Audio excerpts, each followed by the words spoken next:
नगरसेवक बिनविरोध आले, तुमको मिर्ची लगी तो मैं क्या करूं? मुख्यमंत्री देवेंद्र फडणवीस यांचा मिश्किल टोला. मुख्यमंत्री देवेंद्र फडणवीस आज महानगरपालिका निवडणुकीतील भाजपच्या अधिकृत उमेदवारांच्या प्रचारार्थ मैदानात उतरले असून प्रचारादरम्यान मुख्यमंत्री देवेंद्र फडणवीस यांनी विरोधकांवर जोरदार टीका केली आहे. नगरसेवक बिनविरोध आले, तुमको मिर्ची लगी तो मैं क्या करूं? मुख्यमंत्री देवेंद्र फडणवीसांचा मिश्किल टोला. सुरुवातीला चौकार मारला, 4 नगरसेवक बिनविरोध धुळ्यामध्ये तुम्ही निवडून आणले. आता आपले नगरसेवक बिनविरोध आले तर काही लोकांना मिरची लागते. अब तुमको मिर्ची लगी तो मैं क्या करूं? अरे या ठिकाणी देशाच्या लोकसभेमध्ये 35 खासदार बिनविरोध आले आहेत. 35 खासदार, आणि त्यापैकी 33 खासदार काँग्रेसच्या काळात आले आहेत. जर खासदार त्या ठिकाणी बिनविरोध आले तर लोकशाही जिवंत. आणि धुळेकरांनी आमचे 4 नगरसेवक हे बिनविरोध दिले तर लोकशाहीचा खून झाला असं म्हणणाऱ्यांचं डोकं हे कुठे आहे हे सांगण्याची आवश्यकता नाहीये. धुळेकरांनो, तुमचे प्रेम आम्ही स्वीकारतो आणि तुम्हाला धन्यवाद देतो.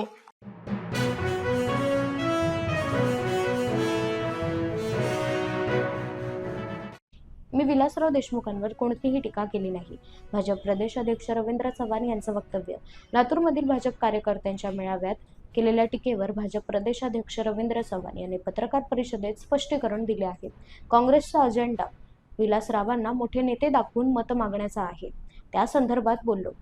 मात्र चिरंजीवांचे मन दुखावले असतील तर दिलगिरी व्यक्त करतो. भाजप प्रदेशाध्यक्ष रवींद्र चव्हाण यांचं स्पष्टीकरण.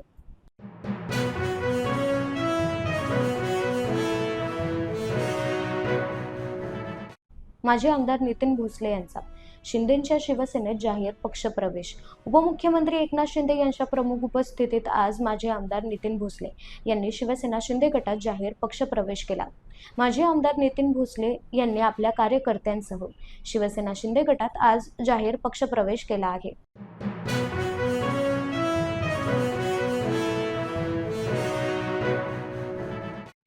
राज ठाकरेंनी मनसे उद्धव ठाकरेंकडे सरेंडर केली. संतोष धुरी यांचं वक्तव्य.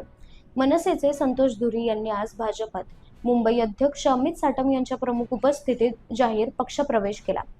यानंतर माध्यमांशी संवाद साधताना राज ठाकरे यांनी मनसे उद्धव ठाकरेंकडे सरेंडर केली. संतोष धुरी यांची भाजपात पक्षप्रवेशानंतर पहिली प्रतिक्रिया.